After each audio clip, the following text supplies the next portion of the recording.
Assalamualaikum warahmatullahi wabarakatuh. Sahabat pemirsa, saya M. Saripudin Basari, sarjana ilmu komunikasi. Saat ini sedang berada di ruang tugas Ibu Sekretaris Badan BPPD Kabupaten Ogan Komering Ilir bersama Ibu Dina Yunitanara ST MSI. Selamat pagi, Bu. Selamat pagi Pak, Assalamualaikum warahmatullahi wabarakatuh. Waalaikumsalam warahmatullahi wabarakatuh. Ibu Dina, terima kasih banyak telah menerima kami untuk berwawancara eksklusif tentang BPPD Kabupaten Ogan Komering Ilir sebagai pemasok PAD di daerah Bende Sebubu ini. Mungkin Ibu Dina bisa menceritakan apa sih inovasi yang telah dibangun dan berdasarkan tupoksi yang ada di BPPD. Silakan Bu Dina. Baik, terima kasih Bapak Haji M. Saripudin Basri. Kami ucapkan selamat datang di kantor kami Badan Pengelola Pajak Daerah Kabupaten Ogan Komering Ilir. Memang BPPD adalah salah satu OPD perpanjangan tugas dari Bapak Bupati kita, Bapak Haji Iskandar SE, sebagai penompang dari tugas untuk meningkatkan pendapatan asli daerah, khususnya dari sektor pajak. Selain itu juga kita sebagai monitoring untuk OPD-OPD dalam hal memungut retribusi. Jadi sekedar informasi, kalau untuk inovasi, alhamdulillah seiring sejalan sampai saat ini kita sudah mulai bergerak dari yang tadinya pelayanannya mungkin kurang optimal. Sekarang mungkin Bapak Ibu pada saat masuk kantor kami sudah bisa lihat ada loket pelayanan. Di situ juga kami menyiapkan nomor antrian agar tidak WP dalam hal konsultasi ataupun membayar pajak itu tidak saling berkerumun.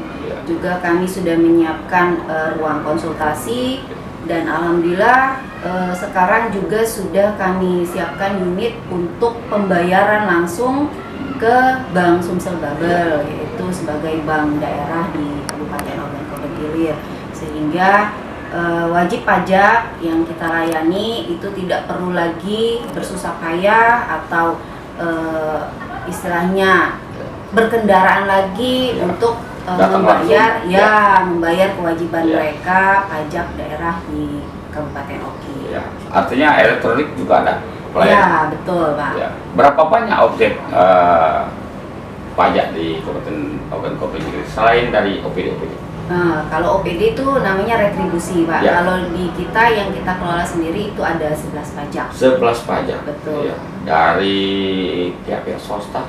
Dari pihak swasta semua ada mencakup di 11 pajak. Oh, di 11 pajak. Betul, ada semua baik itu dari reklame, makan, hotel, dan sebagainya. Persentase masuknya dari OPD berapa banyak perbedaan persentasenya?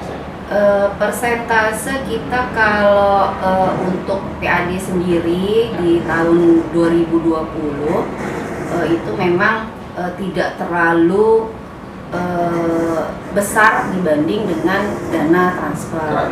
Maka dari itu kami selaku koordinator itu mencoba melakukan berbagai macam inovasi, mulai dari pelayanan dan juga transaksi maupun aplikasi. Nah, itu kita optimalkan kembali ke OPD-OPD juga. Retribusi, Ibu tadi membicarakan masalah retribusi dari OPD-OPD.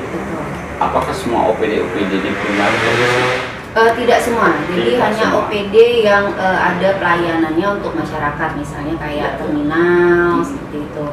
Terus pasar, kebersihan seperti itu. Artinya mereka juga dituntut berinovasi ya? Betul. Iya. Betul. Karena kalau mereka tidak berinovasi, artinya peningkatan pendapatan retribusinya tidak maksimal. Iya, kita harus berkolaborasi Pak antar OPD, jadi tidak hanya dari Badan Pengelola Pajak Daerah saja, tapi juga harus didukung dan ditopang oleh OPD lain yang memungut retribusi tadi. Jadi mungkin sedikit Pak tambahan, mungkin kita sudah tahu kalau utamanya wabah COVID ini kan memang kami akui itu berdampak sekali dalam peningkatan PAD khususnya yang pelayanan. Tapi alhamdulillah walaupun agak sedikit menurun itu karena adanya perhatian dari Pemda sendiri, dari Bapak Bupati, kita dari BPPD itu mengeluarkan surat edaran Bupati untuk relaksasi ke masyarakat yang terkena dampak COVID untuk pembayaran PBB, Pak. Jadi pembayaran PBB yang mestinya di bulan 10 itu sudah terakhir, itu kita relaksasi sampai bulan 12 itu tidak kita kenakan denda. Tidak dikenakan denda. Ya. Walaupun mereka masih ada juga yang terlambat atau sama sekali tidak dibayar, masih ada. Alhamdulillah karena adanya relaksasi itu sampai bulan 12 itu mayoritas banyak yang bayar. Banyak yang bayar. Malah yang di 2021 ini realisasi PB kita over, Pak. PBB-nya over. Apakah tidak itu memanjakan masyarakat nanti tidak lebih tidak bisa dibayar, tidak juga kena sanksi? Oh, tidak, Pak. Karena kan kita berbicara masalah sosial, Pak ya. Sosial di sini kan dampak dari wabah ini. Artinya siapa sih yang mau? Ini artinya semasa ini dikenakan seperti itu. Masa pandemi saja. Betul, saat pandemi saja, Pak. Karena perhatian dari Pak Bupati agar tidak terlalu memberatkan khususnya masyarakat untuk pembayaran PBB seperti itu. Bicara kolaborasi seperti apa dengan OPD-OPD? Dan dengan pihak mana itu? Kolaborasi kita yang sekarang itu sudah terkait untuk pembayaran pajak. Contohnya PBB dan BPHTB. Kita di sini sudah host to host, Pak, dengan KPP Pratama, BPN, Kominfo dan Dinas Perizinan. Kolaborasi dengan pihak itu ya? Iya, betul. Jadi artinya di sini kalau ada orang yang mau balik nama ataupun pembuatan sertifikat, dari BPN itu tidak akan menerbitkan surat tersebut bila belum ada surat keterangan pembayaran lunas dari kita. Gitu. Artinya BPPD ini juga terkait juga dengan investor yang ingin masuk ke Kabupaten Ogan Komering Ilir. Ada persyaratan mungkin yang diterapkan oleh BPPD. Ya, kalau persyaratan kami intinya hanya dalam pembayaran atau pelunasan untuk pajaknya saja, Pak. Jadi kalau izinnya itu tadi yang sudah saya informasikan, kita sudah host to host dengan perizinan, Pak ya. Jadi di situ di syarat-syarat perizinan itu ada beberapa syarat yang harus membayar pelunasan pajak. Tapi ada semacam disposisi mungkin yang dikeluarkan BPD supaya pihak lain memperancar ini. Pihak lain itu seperti apa misalnya? Seperti misalnya yang ada investor ingin masuk. Itu karena kita sudah pakai aplikasi, Pak. Jadi nanti yang aplikasi yang host to host itu kalau tidak memenuhi syarat, dari perizinannya dari perizinannya tidak terbit misalnya surat izinnya, dari BPN-nya tidak terbit surat untuk legalitas penerbitan sertifikatnya, seperti itu. Bagaimana kesadaran masyarakat yang terkena wajib pajak? Bagaimana kesadaran masyarakat wajib pajak tentang pembayaran pajak ini? Kalau masalah kesadaran namanya masyarakat itu tidak bisa dalam membayar pajak itu tidak bisa kita langsung memaksa, Pak ya. Kita di sini selaku pemerintah harus melakukan terus pendekatan kepada masyarakat, itu baik secara bersosialisasi atau pada saat kita memungut pajak itu sendiri. Jadi baru-baru ini tim kami turun ke lapangan itu untuk melihat potensi itu dari pajak sarang burung maleo, Pak. Jadi memang banyak paradigma di situ, kita terima masukan dari masyarakat. Intinya mereka mau membayar pajak asal ada feedback dari pajak tersebut. Feedbacknya seperti apa? Nah, dari masyarakat itu minta contohnya, Pak, yang dari kita pendataan sarang burung walet ini, mereka minta didatangkan narasumber Artinya di sini tim ahli yang bisa mengajarkan mereka bagaimana caranya agar sarang burung walet itu datang ke tempat mereka. Sosialisasi ya, Ya. untuk kemajuan perkembangan usaha itu. Iya betul. Ya. Dari masyarakat minta feedbacknya seperti itu. Bukan cuma burung walet saja mungkin. Iya, itu ya. salah satu contoh. Ya. Ya betul. Berbicara burung walet, berapa banyak itu pengusaha burung walet di Kabupaten Ogan Komering Ilir? Sebenarnya itu banyak Pak ya. Ya. Tapi karena pertama memang wilayah Kabupaten Oki yang cukup luas. Ya. Terus yang kedua juga kurangnya sosialisasi dari Ya. kami terkait masalah regulasi untuk pajak sarang burung walet tersebut. Ya. Maka kami dari tim BPPD itu turun secara bertahap. Yang kemarin itu pendataan di Kecamatan Mesuji untuk seluruh desanya. Jadi alhamdulillah diterima dengan baik oleh masyarakat dan kami menerima saran dan masukan dari mereka kan kesulitannya seperti apa. Itu pun kami lintas sektoral Pak, ada beberapa OPD dan dari perbankan juga kami ajak biar masyarakat tuh tahu kalau kita ini serius gitu dalam mengelola pajak. Masalah perpajakan, masyarakat juga mungkin banyak juga yang belum tahu batasan yang mereka kena pajak itu usaha-usaha seperti apa? Batasan yang kena pajak itu usaha-usaha, berbagai usaha Pak ya. Yang pasti kalau home industri seperti apa saja? Home industry itu biasanya kami kenakan itu kalau dia sudah ada merek itu kami pakai kenakan pajak reklame. Sudah juga kami kenakan pajak rumah makan. Artinya parameternya merek, Bu? Kenapa Pak? Parameternya merek. Merek, iya betul. Ya, merek. Salah satunya. Iya. Berapa banyak itu yang sudah punya merek di? Kalau secara detail berapa banyak wajib pajaknya itu ada di bidang Pak. Bidang. Yang penting sudah banyak. Sudah banyak. Tapi mungkin masih banyak juga yang belum. Iya, tapi untuk pajak reklame itu pun kita ada beberapa kriteria kan Pak. Ada yang memakai spanduk itu bayarannya beda dengan yang memakai yang paten seperti itu. Untuk menggugah masyarakat yang wajib pajak katakanlah yang belum bermerek tapi mereka harus bermerek supaya ada masukan untuk pemerintah daerah, itu seperti apa sosialisasinya? Nah, itulah salah satunya kita ada host to host dengan dinas perizinan Pak. Kalau membuka usaha walaupun dia home industry itu pasti ada izin kan? Ada izin. Nah, baik itu izin apa segala macam usahanya.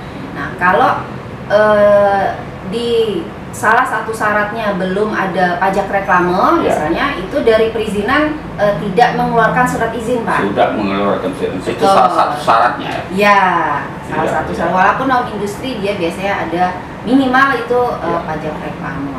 Ya. Artinya BPPD berusaha semaksimal mungkin supaya yang seharusnya sudah membayar pajak tapi belum bayar pajak untuk membuka mereka supaya begitu. Iya, betul. Sehingga PAD kita meningkat. Ya, mungkin ada harapan, saran kepada masyarakat umum, harapan kepada pemerintah, dan mungkin ada kendala-kendala yang mendasar selama ini dalam operasional BPPD. Kalau harapan kami selaku pemerintah di Kabupaten Ogan Komering Ilir utamanya adalah meningkatkan PAD. Kami berharap dukungan dari masyarakat di Oki karena PAD itu penopang ekonomi, penopang pembangunan dan penopang kehidupan bagi masyarakat di Kabupaten Oki. Artinya urat nadi juga. Betul, baik itu dari untuk pendidikan, kesehatan seperti itu karena memang dari pusat juga kita sudah terkendala pengurangan dana transfer dan sebagainya. Jadi daerah itu memang dibuat untuk menggeliatkan kembali potensi-potensi PAD-nya. Tapi BPPD ini tidak ada perwakilan di kecamatan atau di pedesaan? Ya, UPT maksudnya Pak ya? Ya, UPT. Ya, itu kami sudah buat kajian Pak. Memang dari anggota Dewan juga sempat menanyakan. Setelah kami hitung-hitung, ternyata biaya operasional, biaya administrasi dengan adanya UPT itu tidak seimbang Belum dengan berimbang, ya. pendapatan yang kita Ya. terima gitu. Soalnya balik lagi tadi Pak Oki kan agak luas. Kalau kita tempatkan UPT Ya. itu dengan target pajak yang mau kita ambil itu tidak sepadan seperti itu. Tapi ada perwakilan di daerah tertentu. Enggak ada Pak. Belum ada juga. Belum ada. Tapi Memang. rencana memang Rencana ke depan kita belum tahu karena di sini kita coba membuat dengan memakai aplikasi Pak. aplikasi. Betul, Iya, ya. aplikasi Untuk memudahkan masyarakat ya. betul. Iya, iya. Memudahkan masyarakat baik itu dalam membayar dan kita melakukan pendataan juga. Ya, tapi ada kendala juga itu loh. Ya pasti, karena Jaringan, infrastruktur segala macam. betul. Ya. Makanya kita kerjasama dengan Kominfo Pak. Iya, Kominfo iya. kan akan membuat smart city ya Iya, di iya, Oki. iya, betul. Semoga dengan adanya smart city itu juga bisa mendukung kita menggunakan Iya. aplikasi-aplikasi yang ada gitu. Ya. Hambatan-hambatan yang mendasar selama ini bagaimana? Seperti apa? Kalau ada? Kalau hambatan itu yang pasti Ya. memang luasnya wilayah Kabupaten Oki Iya, Pak iya, ya. iya. Karena kita memang tidak ada UPT, Ya. di samping juga tenaga SDM kita yang terbatas Ya. gitu. Artinya ya mungkin umum lah Ya. kalau ASN kita dibanding dengan TKS-nya itu Ya. besar lah TKS. Banyak Nah, TKS. iya. Makanya kami selalu mengajukan permintaan ke BKPP, Ya. mungkin dari BKPP juga ke pusat, tapi entah ada terkendala apa, jadi permintaan itu tidak sesuai dengan yang kita harapkan. Artinya keterbatasan tenaga di sini sudah disampaikan. Betul. Tinggal mungkin ada pertimbangan lain sehingga saat ini masih menggunakan tenaga honor. Iya. Ya. Berapa banyak tenaga honor di Tenaga Di kantor. honor di sini kurang lebih sekitar 50 sampai 60 kayak 50 60-an sampai lah. 60. Tapi PNS-nya tidak sampai seperti itu. Enggak. 50 pun nggak sampai. 50 sampai ya. Tapi tidak menjadi kendala. Tidak, Semuanya kita berjalan coba lancar. upayakan secara Ya. optimal. Ya, di ujung waktu mungkin ada perlu saran pendapat kepada wajib pajak dan kepada operator yang ada di kantor ini, termasuk harapan pada pemerintah. Silakan Bu. Baik, masyarakat Kabupaten Oki, kami berharap untuk tetap sebagai wajib pajak yang taat, yang patuh, karena pajak yang Anda bayarkan itu berdampak sekali, baik itu untuk pembangunan dan pertumbuhan di Kabupaten Ogan Komering Ilir. Kami selaku perwakilan dari pemerintah daerah akan terus melakukan inovasi-inovasi dan pelayanan-pelayanan yang dibutuhkan oleh masyarakat di Kabupaten Oki. Itu saja Pak. Ya, luar biasa pemirsa.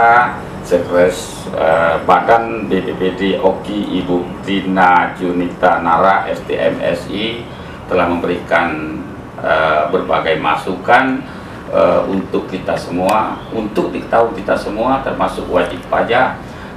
Dan wajib pajak ini supaya selalu menyadari bahwa kewajiban mereka membayar pajak ini salah satu umpan balik maju mundurnya pembangunan di Kabupaten Ogan Komering Ilir. Saudara pemirsa, demikian wawancara singkat kami. Lebih kurang kami mohon maaf, pada Allah saya mohon ampun. Kami akhiri. Wassalamualaikum warahmatullahi wabarakatuh. Wassalamualaikum.